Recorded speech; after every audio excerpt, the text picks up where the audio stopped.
أعوذ بالله من الشيطان الرجيم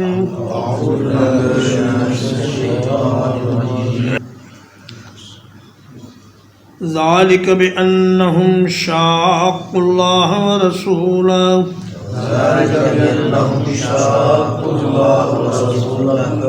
یہ اس لیے تھا کہ انہوں نے مخالفت کی اللہ کی اور اس کے رسول کی.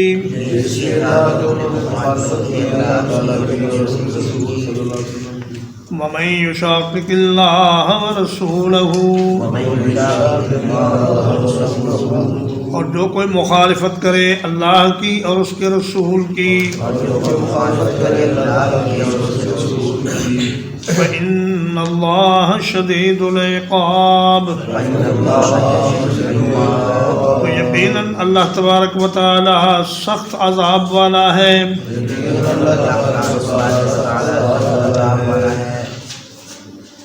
فرمایا کہ کفار کو یہ سزا اس لیے ملی کہ ان کے 70 لوگ قتل ہو گئے اور 70 بڑے بڑے لوگ قیدی ہو گئے، اور جو بچ گئے تھے وہ میدان سے بھاگ نکلے اور بہت سا مال غنیمت مسلمانوں کے ہاتھ میں آیا.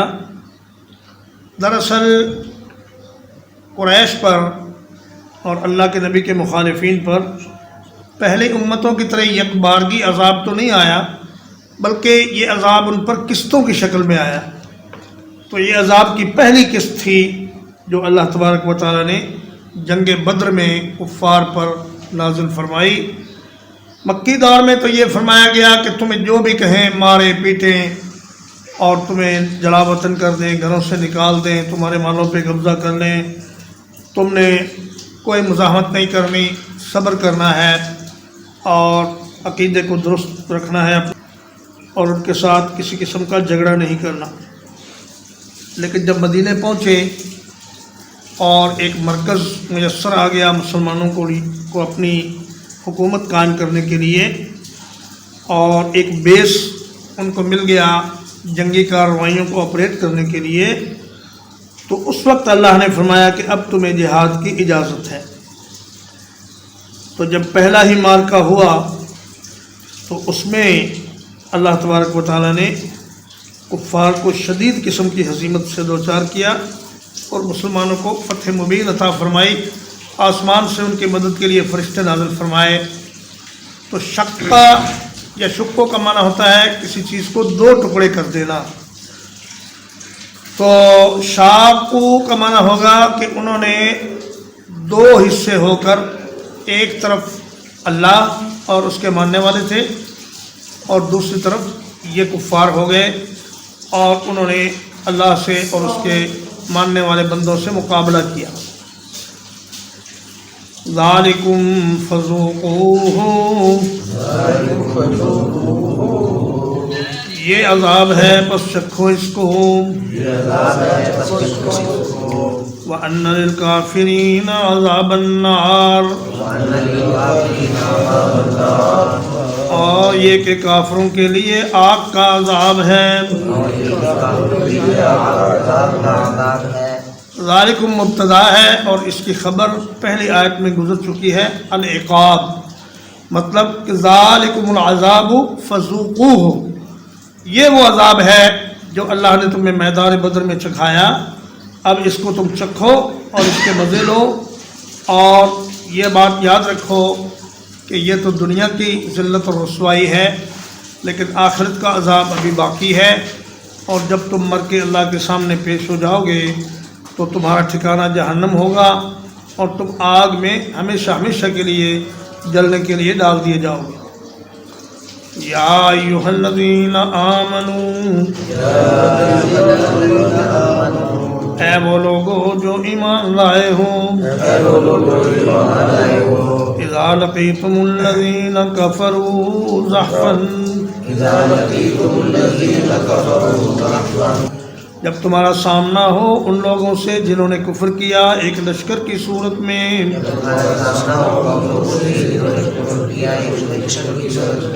فلا تولوہم الادبار،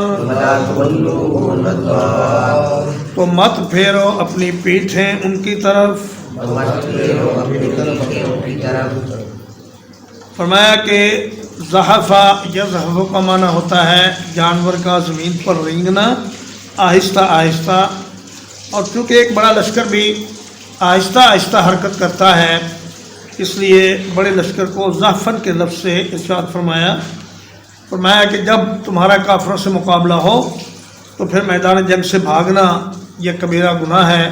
نبی کریم صلی اللہ علیہ وسلم نے فرمایا کہ 7 تباہ کن گناہوں سے بچو، ان میں سے ایک یہ بھی ہے کہ کوئی مسلمان کفار کے مقابلے سے میدان جنگ چھوڑ کر بھاگ جائے۔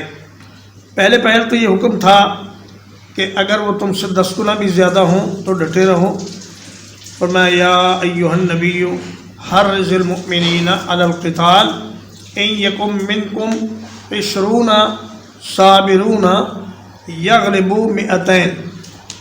اے میرے نبی مومنوں کو جہاد کی ترغیب دیجئے، اگر تم میں سے 20 آدمی صبر کرنے والے ہوں گے تو وہ 200 کافروں پر غالب آ جائیں گے، یعنی اگر کفار تم سے 10 گنا بھی زیادہ ہوں تو ان کے مقابلے میں تمہیں میدان چھوڑنے کی اجازت نہیں۔ اسی سورۃ الانفال کی آیت نمبر 65 اور 66 میں پھر اللہ تعالیٰ نے تخفیف نازل فرما دی۔ فرمایا الآن خفف اللہ عنکم وعلم ان فیکم ضعفا فإن یکم منکم 100 صابرۃ یغلبوا 200۔ فرمایا اب اللہ نے تم پر تخفیف کر دی اور اللہ جان چکا ہے کہ تمہارے اندر کچھ کمزوری آ گئی ہے، اب تمہارے لیے حکم یہ ہے کہ اگر تمہارے 100 آدمی ہوں گے تو وہ 200 پر غالب آئیں گے، یعنی اگر کفار کی تعداد تم سے دگنی ہو تو اس وقت تک تمہیں میدان جنگ چھوڑنے کی اجازت نہیں، لیکن اگر دگنے سے زیادہ ہوں تو پھر تم میدان جنگ چھوڑ سکتے ہو اور دوبارہ پلٹ کر ان پر حملہ کر سکتے ہو۔ وَمَن يُوَلِّهِمْ يَوْمَئِذٍ دُبُرَهُ، اور جو کوئی ان کی طرف پھیرے گا اس دن اپنی پیٹھ کو، إِلَّا مُتَحَرِّفًا لِقِتَالٍ، مگر پینترا بدلتے ہوئے لڑائی کے لیے، او متحیزا الی فئۃ، یا ملنے کے لیے کسی جماعت کے ساتھ، فقد باء بغضب من اللہ،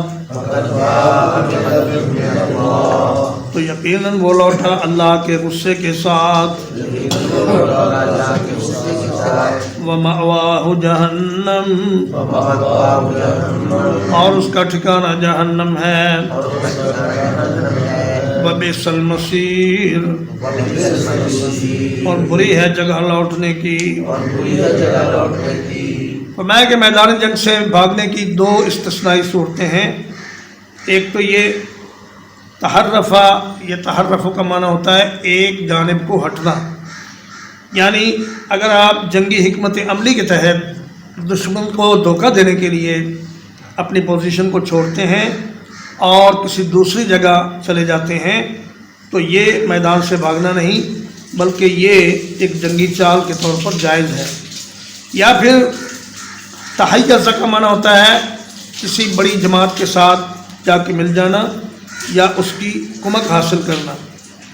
اگر تم وقتی طور پر میدان جنگ سے پیچھے ہٹو اور مقصد تمہارا یہ ہو کہ ہم اکٹھے ہو کر یک بارگی ان پر دوبارہ حملہ کر دیں گے تو یہ میدان سے ہٹنا بھی جائز ہے۔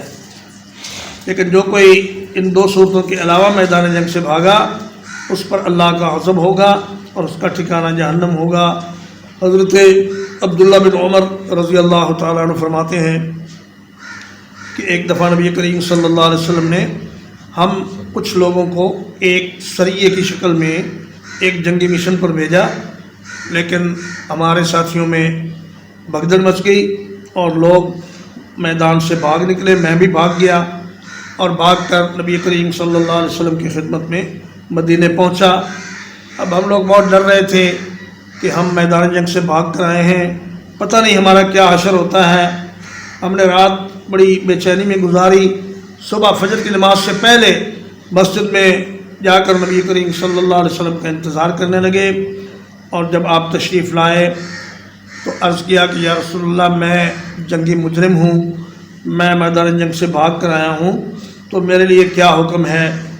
تو نبی کریم صلی اللہ علیہ وسلم نے فرمایا کہ بل انتم العکارون وانا فئتکم، فرمایا کہ تم بھاگنے والے نہیں ہو، تم تو اپنی جماعت کی طرف پناہ لینے والے ہو، اور میں تمہاری جماعت ہوں.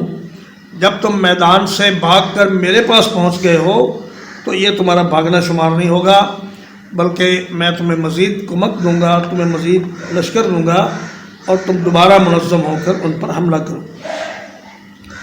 فلم تقتلوہم،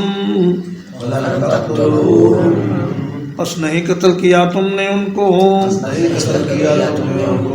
ولیکن اللہ قتلہم، بلکہ اللہ نے ان کو قتل کیا. وما رمیت اذ رمیت، اور نہیں پھینکا آپ نے جب پھینکا آپ نے، ولیکن اللہ رما، بلکہ اللہ تعالیٰ نے پھینکا. وَلِيُبْلِيَ الْمُؤْمِنِينَ، اور تاکہ احسان کرے اللہ تعالیٰ مومنوں پر، بلاءً حسنا، بہترین احسان کرنا. ان اللہ سمیع علیم، یقینا اللہ تعالیٰ خوب سننے والا، خوب جاننے والا ہے.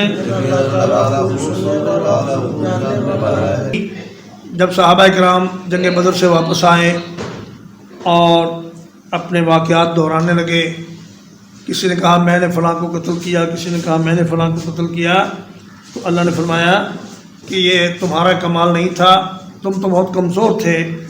یہ ہمارا کمال ہے کہ ہم نے تمہیں فرشتوں کی مدد عطا فرمائی، اور بظاہر تو تم کفار کو مار رہے تھے، لیکن در حقیقت یہ اللہ تبارک و تعالیٰ ان کو مار رہا تھا. وما رمیت اذ رمیت ولکن اللہ رما، اور اے میرے حبیب آپ نے جو مٹھی مٹی کی پھینکی تھی وہ آپ نے نہیں پھینکی، وہ اللہ نے پھینکی تھی. تو مطلب یہ ہوا کہ جبریل امین نے نبی کریم صلی اللہ علیہ وسلم سے فرمایا کہ اللہ کے نبی آپ ایسا کریں کہ ایک مٹھی مٹی کی پکڑیں، بھریں، اور اس میں کچھ کنکر اور مٹی کے ذرات ہوں گے، آپ اس کو کفار کی طرف اچھال دیں. پھر اس کے بعد اللہ تبارک و تعالیٰ کا کام ہے کہ وہ اس مٹی کے ہر ذرے کو کفار کی آنکھوں تک پہنچائے گا، اور ان کو کچھ جھنجھائی نہیں دے گا، اور وہ پریشان ہو کر بھاگ کھڑے ہوں گے. چنانچہ ایسا ہی ہوا. نبی کریم صلی اللہ علیہ وسلم نے تو مٹی پھینک دی، لیکن اس مٹی میں تاثیر پیدا کرنا اور اس کو کفار کی آنکھوں تک پہنچانا یہ اللہ تعالیٰ کا کام تھا. بعض وجودیوں نے یہ کہا کہ جی دراصل قرآن مجید کی یہ آیت بتا رہی ہے کہ نبی صلی اللہ علیہ وسلم خود اللہ تعالیٰ ہی ہیں، اس لیے کہ اللہ فرما رہا ہے آپ نے نہیں پھینکی، میں نے پھینکی ہے. تو گویا نبی کریم صلی اللہ علیہ وسلم کا پھینکنا اللہ کا پھینکنا ہے. یہ دراصل ہندوؤں کا عقیدہ ہے جو ہر چیز کو خدا سمجھتے ہیں، اور نبی کریم صلی اللہ علیہ وسلم کو خدا سمجھنا یہ کفریہ اور شرکیہ عقیدہ ہے. اسی آیت میں اس عقیدے کی تردید موجود ہے. فرمایا وما رمیت اذ رمیت، پھینکا تو آپ نے ہے لیکن آپ نے نہیں پھینکا، یعنی آپ نے اس میں تاثیر پیدا نہیں کی. ولکن اللہ رما، بلکہ کفار کی آنکھوں تک اسے اللہ نے پہنچایا، آپ نے نہیں پہنچایا. وَلِيُبْلِيَ الْمُؤْمِنِينَ مِنْهُ بَلَاءً حَسَنًا، ابلا یبلی کا معنی ہوتا ہے آزمانا، چاہے وہ تکلیف دے کر آزمایا جائے یا نعمت دے کر آزمایا جائے. یہاں اس کا معنی ہے نعمت دے کر آزمانا، انعام دے کر آزمانا. اللہ نے تمہیں یہ فتح دے کر آزمانا چاہا کہ تم تکبر اور غرور میں مبتلا تو نہیں ہوتے، یا عجب میں تو مبتلا نہیں ہو جاتے، بلکہ اللہ کے احسان مند رہو اور اسی کی عبادت کرتے رہو. ذالکم وان اللہ موہن قید الکافرین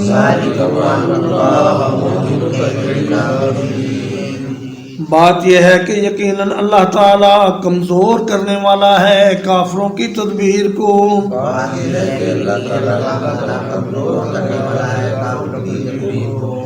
انہوں نے بڑی پلاننگ کی تھی اور بڑے اونٹ لیے ساتھ اور بڑے کھانے پکائے اور گانے والی عورتیں ساتھ لیں جو جنگی ترانے پڑھ پڑھ کے انہیں ابھارتی تھیں لڑائی پر، لیکن اللہ نے ان کی سب تدبیریں ناکام کر دیں اور ان کی تمام کوششوں کو کمزور کر دیا اور مسلمانوں کو فتح مبین عطا فرمائی. ترجمہ ایک بات، ذالک بأنہم شاقوا اللہ ورسولہ، یہ اس لیے ہے کہ انہوں نے اللہ کی اور اس کے رسول کی مخالفت کی.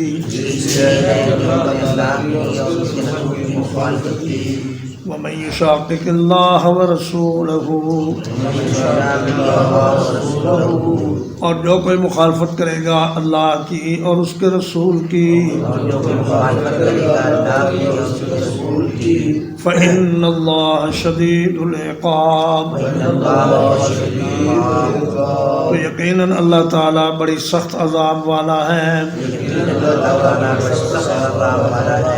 ذالکم فذوقوہ، یہ وہ عذاب ہے پس چکھو اس کو.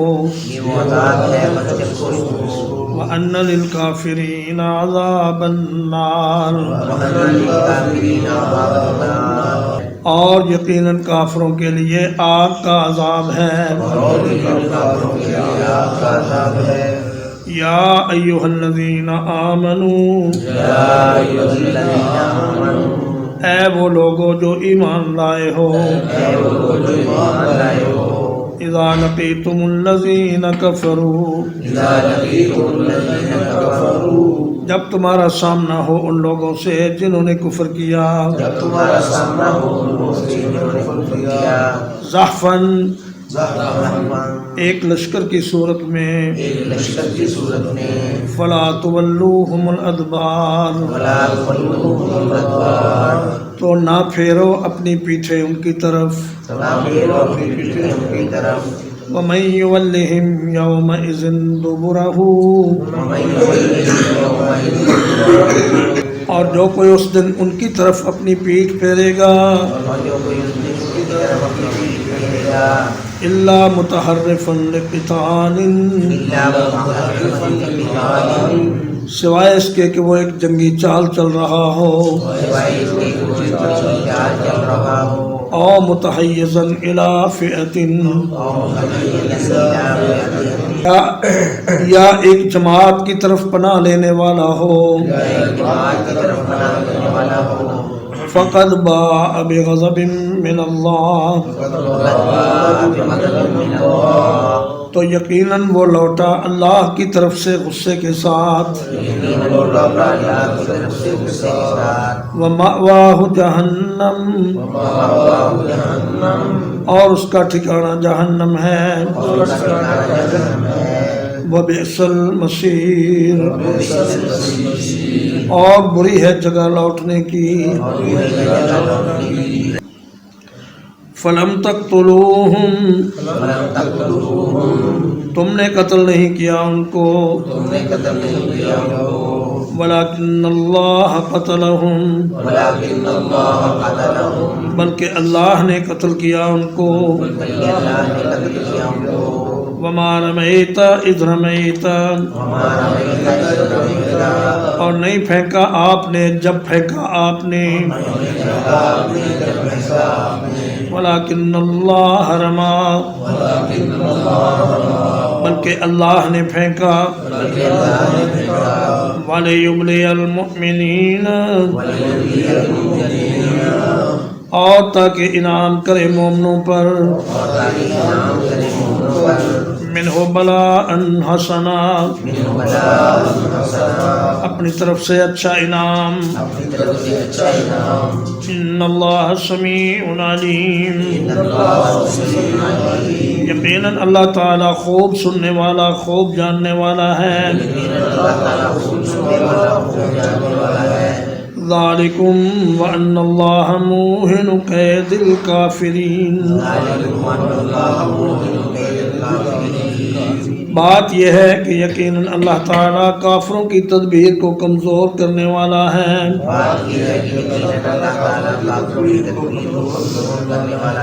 صلی اللہ علیہ نبینا محمد وآلہ وصحبہ